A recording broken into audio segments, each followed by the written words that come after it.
ಈಗ ನಾವು ಸಿಟಿಗಳಲ್ಲಾಗಿರ್ಬೋದು ಅಥವಾ ಏನೋ ಒಂದು ಕೆಮ್ಮು ಅಂತ ಹೋಗ್ತೀವಿ ಅಥವಾ ಇನ್ನೊಂದೇನೋ ಅಂತ ಹೋಗ್ತೀವಿ, ಎಲ್ಲದಕ್ಕೂ ಕೂಡ ರಕ್ತ ಪರೀಕ್ಷೆ ಮಾಡುವಂಥದ್ದು ಎಷ್ಟರ ಮಟ್ಟಿಗೆ ಸರಿ ಅಂತ ಹೇಳ್ತೀವಿ? ನೀವು ನಿಮ್ಮ ಕಾಲದಲ್ಲೂ ಕೂಡ ಪ್ರತಿಯೊಂದಕ್ಕೂ ರಕ್ತ ಪರೀಕ್ಷೆ ಮಾಡೇ ಕಂಡು ಹಿಡಿತಾ ಇದ್ರ ಕಾಯಿಲೆಗಳನ್ನ ಅಂತ ಪ್ರಶ್ನೆ ಇಲ್ಲ. ಕಾಯಿಲೆಯನ್ನು ಕಂಡು ಹುಡುಕುವುದು ರಕ್ತ ಪರೀಕ್ಷೆ ಮಾಡಿ ಅಲ್ಲ, ಪೇಷಂಟ್ಸಿನ ಈ ಕಷ್ಟವನ್ನು ಅರಿತುಕೊಂಡು ಅವನ್ನ ಪರೀಕ್ಷೆ ಮಾಡಿ ಅವ್ರಿಗೆ ಏನು ಕಷ್ಟ ಅಂತ ನಾವು ಅರೈವ್ ಮಾಡಬೇಕು ಡಯಾಗ್ನೋಸಿಸ್. ಅದು ಹೌದಾ ಅಲ್ವಾ ಅಂತ ಕನ್ಫರ್ಮ್ ಮಾಡಲಿಕ್ಕೆ ಈಗ ನಾನು ಪರೀಕ್ಷೆ ಮಾಡಿ ಇವರಿಗೆ ಡಯಾಬಿಟಿಸ್ ಉಂಟು ಅಂತ ಹೇಳಲಿಕ್ಕೆ ಆಗೋದಿಲ್ಲ. ಉಂಟಾ ಇಲ್ವಾ ಅಂತ ನೋಡ್ಲಿಕ್ಕೆ ಬೇಕಿದ್ರೆ ರಕ್ತ ಪರೀಕ್ಷೆ ಮಾಡ್ಬೋದು. ಅದರ ಬದಲಿಗೆ ಆ ಬದುಗಳು ಅವ್ರಿಗೆ ಹೆದರಿಸಿ, ನಿನ್ನ ಅಪ್ಪ ಡಯಾಬಿಟಿಕಾ? ಹೌದು. ನೀನು ಹಾಗೆ ಡಯಾಬಿಟಿಸ್ ಇರ್ಬೋದು. ಹೆದರಿಯೇ ಡಯಾಬಿಟಿಸ್ ಆಗ್ತಾರೆ. ನಿನ್ನ ಅಪ್ಪನಿಗೆ ಕ್ಯಾನ್ಸರ್ ಇತ್ತಾ? ಹೌದು. ಹಾಗಿದ್ರೆ ನಿನಗೂ ಇರ್ಬೋದು, ಅವನಿಗೆ ಕ್ಯಾನ್ಸರ್ ಅಂತ. ಹಾಗಾಗಿ ನಾವು ಹೆದರಿಸಿ ಹೆಚ್ಚು ಕಾಯಿಲೆ ಮಾಡ್ತೇವೆ. ಇದಕ್ಕೆ ಹೇಳೋದು ಡಿಸೀಸ್ ಮಾಂಗರಿಂಗ್ ಅಂತ.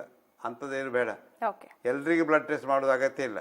ಆಮೇಲೆ ಎಲ್ಲಾ ಕಾಯಿಲೆಗಳಿಗೂ ಬ್ಲಡ್ ಟೆಸ್ಟ್ ಅಲ್ಲೇ ನಮಗೆ ಸಿಗುತ್ತೆ, ಅದ್ರ ಬಗ್ಗೆ ಡಯಾಗ್ನೈಸ್ ಮಾಡಬಹುದು ಅಂತ ಏನಾದರೂ ಇದೆಯಾ ಅಂತ? ಇಲ್ಲ, ಖಂಡಿತ ಇಲ್ಲ. ಎಲ್ಲಿವರೆಗೆ ಇಲ್ಲ ಅಂದ್ರೆ, ಈಗ ಅಮೆರಿಕದಲ್ಲಿ ಹೋದ ವಾರ ಒಂದು ದೊಡ್ಡ ಸ್ಟಡಿ ಮಾಡಿದ್ದಾರೆ, ಪಬ್ಲಿಷ್ ಮಾಡಿದ್ದಾರೆ. ಅದು ಕ್ಲಾಸ್ 1 ಅಂತ ಬಹಳ ಒಳ್ಳೆ ಜರ್ನಲ್ ನಲ್ಲಿ.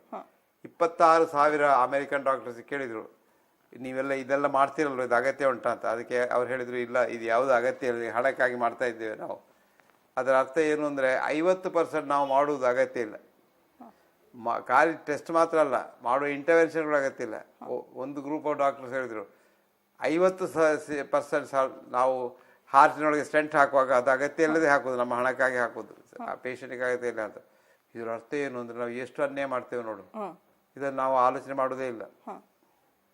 ಓಕೆ ಸರ್, ನಾವಾಗಲೇ ವೈರಲ್ ಫೀವರ್ ಬಗ್ಗೆ ಮಾತನಾಡ್ತಾ ಇದ್ವಿ. ಸೊ ಇಮ್ಯುನಿಟಿ ಕಡಿಮೆ ಆದ ತಕ್ಷಣ ನಿಮಗೆ ಸಮಸ್ಯೆ ಆಗುತ್ತೆ ಅಂತ ಎಲ್ಲರೂ ಹೇಳ್ತಾರೆ.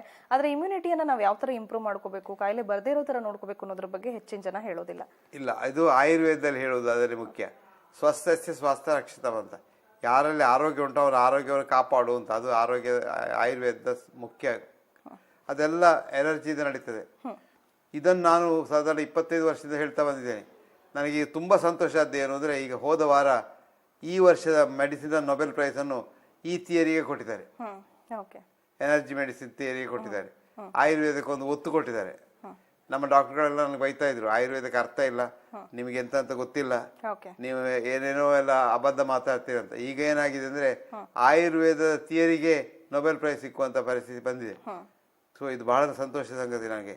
ಇದು ನಿಜವಾದ ಒಳ್ಳೆಯದು. Immune system, immune boosters, immune modulators ಅಂತ ಹೇಳೋದು.